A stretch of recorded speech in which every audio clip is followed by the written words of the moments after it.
Greetings, friend, and welcome to the Between the Covers podcast, where we are working every day to remove the self-limiting beliefs that are preventing us from becoming the heroes of our own stories.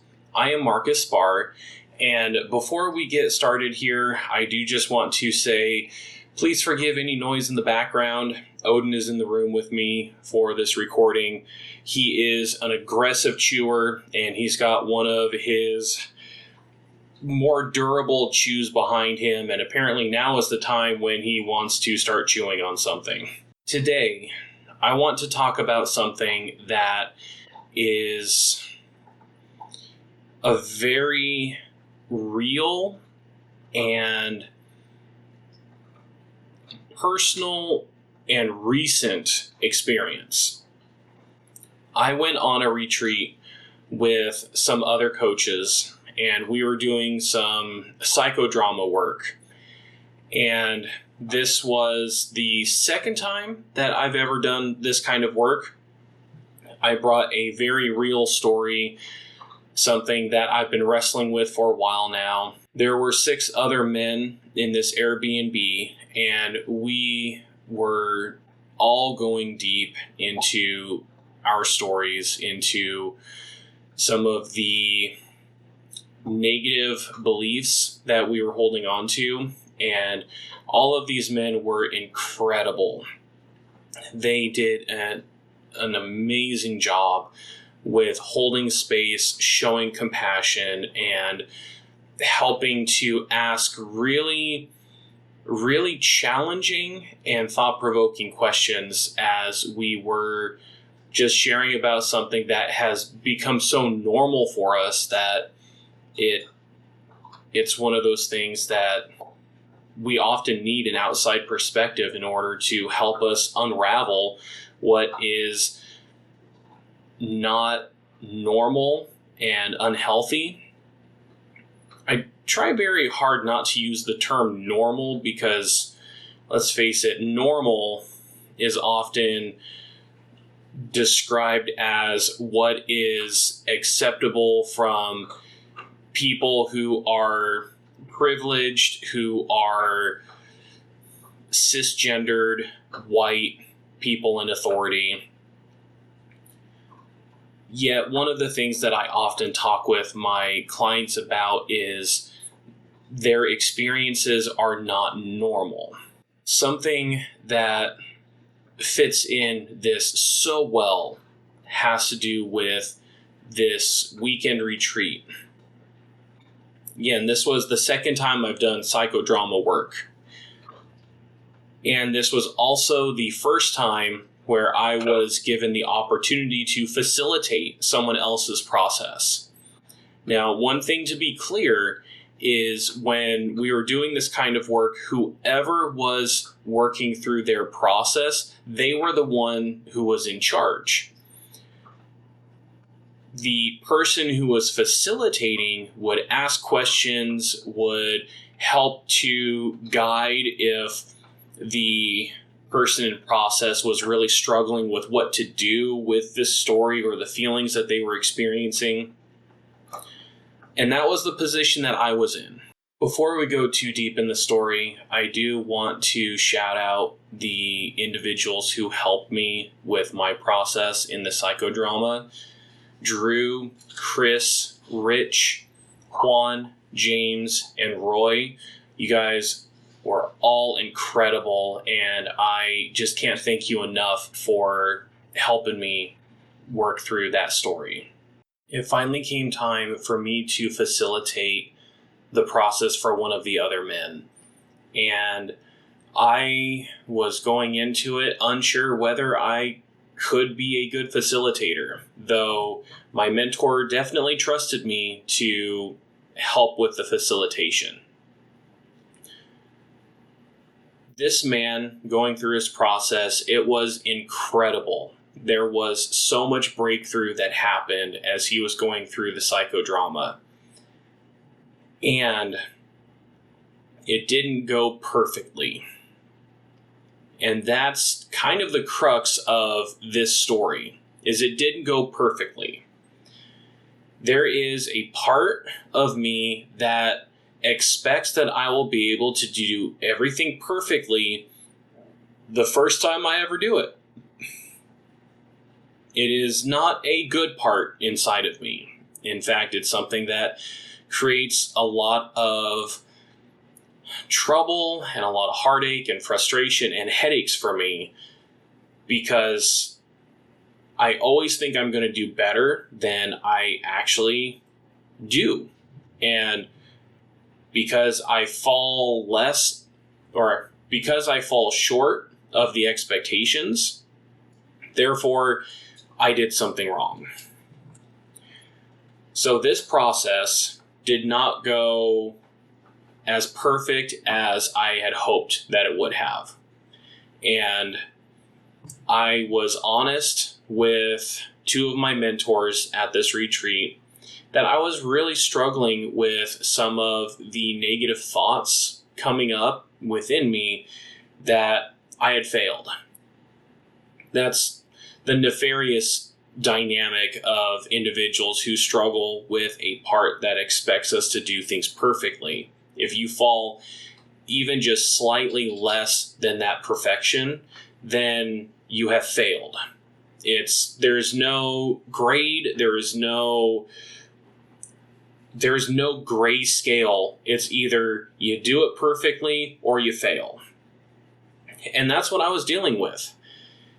And as I was opening up about this dynamic, this dissonance inside of me, where I was recognizing that the man in process did a great job and had some incredible breakthroughs, and I was also experiencing this trouble that I had failed somehow. The man who processed his story helped to put a different spin on what had happened during that experience. Briefly, here's what happened. And I'm not at liberty to tell the story of what this person went through. I am holding the confidentiality of what happened. What I can say is there were 2 points in the process where I had offered a suggestion, and what I had received was, that's not resonating with me. When that happened those 2 times, I was going into my improvising self and being like, okay, well then let's try a different route. Let's see what does resonate with you. And with those 2 instances, even though in the moment I was able to just roll with it and just continue the process going, deep down inside of me, I was believing that I was a failure because I had said something that just didn't resonate with what this individual needed in his process. That was my experience with it. The individual told me that the first time it was coming across more as me lecturing, like he was being lectured by a teacher. His normal response would be, especially in the emotional state that he was in, is that he would just become compliant. He would just nod his head, say yes, do whatever he needed to do in order to just keep things moving, even if it wasn't something that felt right. He had told me, I was comfortable telling you that didn't resonate with me, instead of becoming compliant and shutting down, because I trusted you to listen and to hold the space that I needed. And then the second experience as he was processing these negative beliefs and the negative thoughts that were just overwhelming him on this story, on this experience. I was following along with this sentence, trying to reframe what he was saying, and I got to the end and he said, you know what, that last word, that doesn't resonate with me. And I'm like, okay, let's just go back into improvising. And what sounds like a better word? And he was able to come up with a much better word that made more sense to him than what I had said. Now, that was a good thing to help him with his process. That really helped wrap it up and put this nice tight bow on it. And in my head, I was thinking, I got it wrong. I failed. I messed up. And he was telling me, and this was a beautiful way to reframe it, that I led him 95% of the way there. That one word was the only thing that didn't resonate with him.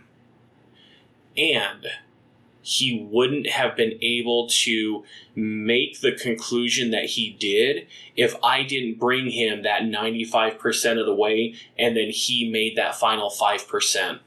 What I was interpreting as mistakes, what I was interpreting as failures, turned out there was a lot more going on below the surface than even I knew.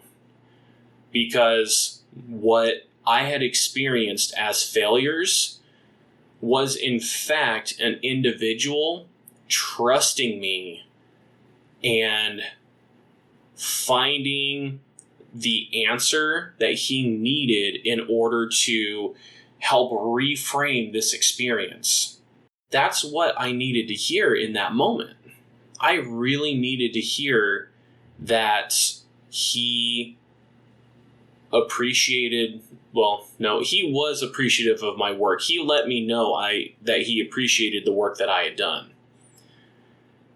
And what I had to do was get out of my own head and recognize that no, this wasn't a failure by any means. By even a stretch of the imagination, this was not a failure. This was the process that needed to happen. And that made it a success. I feel this is important to talk about because how many times do we take some kind of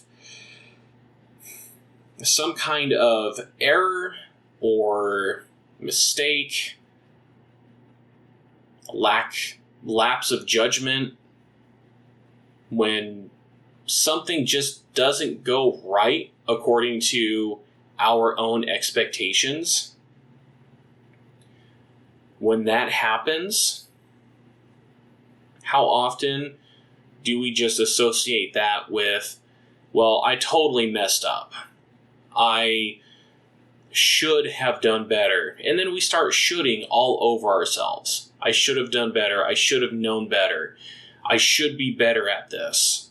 This is something I often have to remind myself of a lot, is that this is all a part of the process.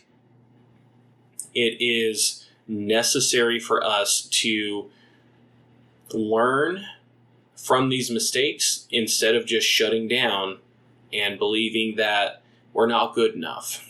What if we were to take these, quote, failures, unquote, and reframe them as learning opportunities? And that sounds so cliche, because to a certain degree it is. It definitely is a cliche. It's something I hear all the time. What if we were to take it a step further? What if, instead of viewing it as a learning opportunity, what if we viewed it as, this is a part of the process. This is a step in the right direction of how I get better. It's unfortunate for this day and age that it almost seems like perfection is ingrained in our culture. There are, especially with social media, there's this incredible trend of cancel culture that happens everywhere. I have seen individuals who have had to ride a horrible current because of a mistake or a series of mistakes that they made. And because of that, they have no good qualities of their character at all. There was, again, a lapse in judgment. We don't always make the best decisions, especially if we're in a point where we're feeling burnt out. That has instilled in myself, and maybe even in you, but in a lot of people, this belief that I have to do it perfectly. I can't make a mistake. Because if I do, this terrible thing is going to happen. Fill in the blank on what the terrible thing is. I'm going to lose my job. I'm going to lose my marriage. I'm going to lose this friendship, this relationship. I am going to become hospitalized.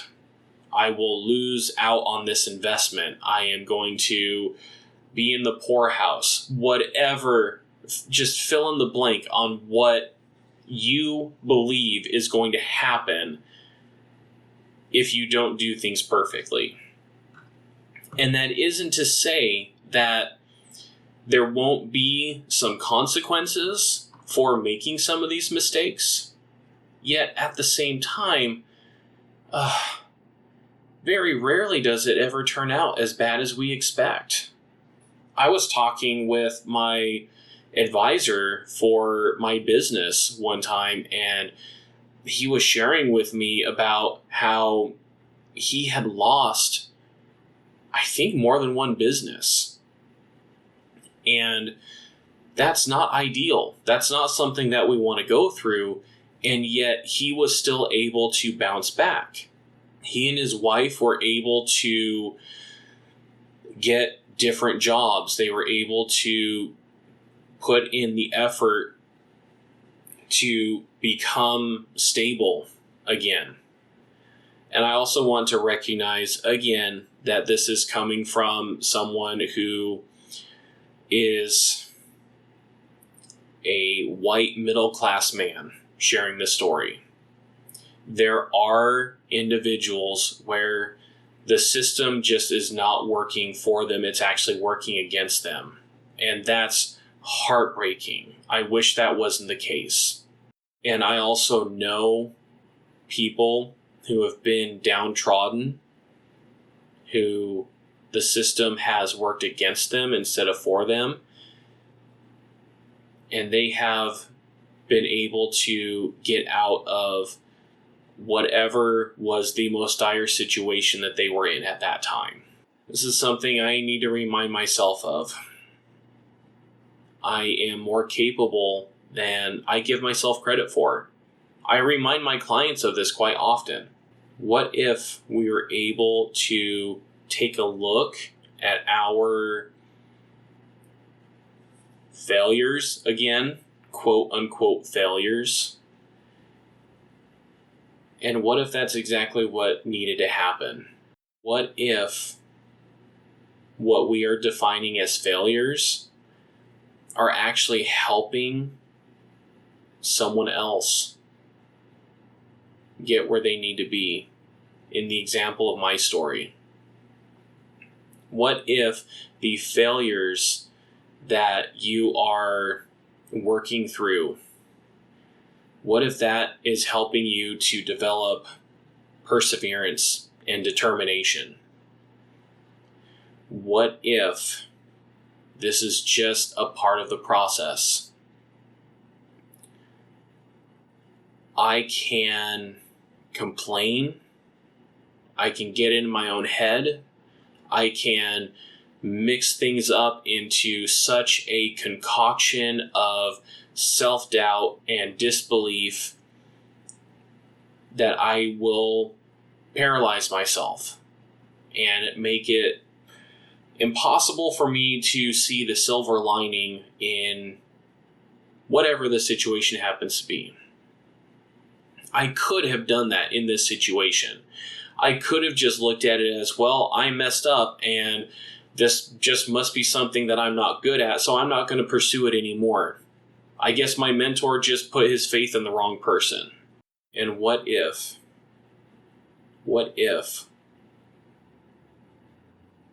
this is just how the process is going to be? The complaining isn't going to help. It doesn't make things any better. Getting stuck in your own head doesn't help. It doesn't make things get any better. I know from personal experience, it doesn't make things better.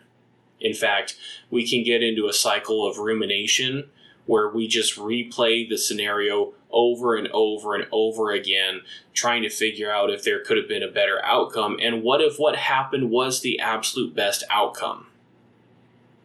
What if there wasn't any way for it to have gone better? What if, as we're doing this work of improving ourselves, we expect to get some bruises along the way? What if we expect that the door that we're trying to go through isn't actually going to open like we want it to? What if some of these lessons are just best learned through the school of hard knocks? What if, for us to grow and become better, it requires us to put ourselves out there to make these mistakes? What if, to change the work environment, we have to speak up about the injustices being done? Are those in power and authority going to like that? Absolutely not. Yet at the same time, we still need to use our voice. We still need to stand up for ourselves. We still grow even when things don't turn out the way that we expect them to. Because you are much more resilient than you give yourself credit for. You are much more capable than you give yourself credit for. The man who was in this process with me, that I was facilitating, he saw more value in what I was doing than I saw in myself, because all I could see was I made these mistakes. I messed up. And yet he was able instead to say, no, those were not mistakes. Those were opportunities for me to speak up in order to make things better than they could have been. I was not inside this guy's head. I couldn't read his mind. I only had the story that he gave me. How could I know that he would become compliant if something felt lecturing? I didn't know that. I do now. This is especially important for many of the people that I work with, where I'm helping them to overcome their maladaptive coping mechanisms. These are individuals who will turn to pornography, individuals who will turn to food, who turn to some other kind of substance, or maybe it's even something more just like working. And whatever it is, there is this issue in their life that is preventing them from finding the wholeness in their lived experience. And I'm trying to help them to unravel where this came from and why it's hard for them to get rid of it. And for many of these people, they will reach out to me or they will show up to a call and say, yeah, this week didn't go well. This week didn't go well because I went back into my maladaptive coping mechanisms. And because it happened one time over a 7 or 14-day period, they failed. I follow a very different view in that these are not failures. there is something that we have to learn from them.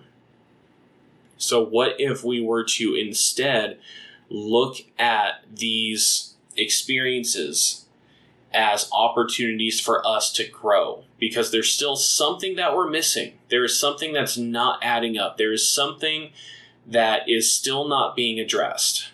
In my experience, it is still this part within me that wants and expects me to do things perfectly. And I can't do things perfectly. As hard as I try, I just can't. And that's not a flaw within me. That's just being human. I'm going to be tired. I'm going to be emotionally drained. I'm going to be distracted. I'm going to choose to do things that go against what I know I should be doing because there's something I would much rather be doing over here instead. I will check out. I will dissociate. I will give in to my fears. And I will allow myself to become complacent or even just shut down because of my fears. And whenever that happens, that's not a failure on my part. That is instead a light shining into my soul, into my experience, and telling me there is something here that needs to be addressed. It is an opportunity for me to learn and grow. So let's continue to grow as we learn from these foibles, these mistakes, these failures that we experience. Because they are not failing, and you're not a failure because of these mistakes. There is something within you that still needs to be addressed. And if you're in a position like I am where you are helping others, maybe what you're interpreting as a failure is actually guiding someone exactly where they need to go. Continue to grow, continue to learn, and continue to step into the hero of your story. Because no one else can be the hero of your story. That's for you. And remember that as we're doing this, we are going to get bruised. We're going to trip. We're going to fall. And what is the most important aspect of this, and this ties into what I shared last week when I was talking about Rocky Balboa, is what is important is that we continue to get up. We continue to dust ourselves off, and we continue to walk forward. Because the only time that we truly fail is when we truly give up. And until next time, live strong for today. Thanks so much for watching or listening to this podcast. If you like what you're hearing, then give this video a like and subscribe so you don't miss out on any future uploads. If you are interested in working with me, then take a look in the description where you can find my website or a link just to schedule a free 15-minute one-on-one call with me. Looking forward to talking with you soon.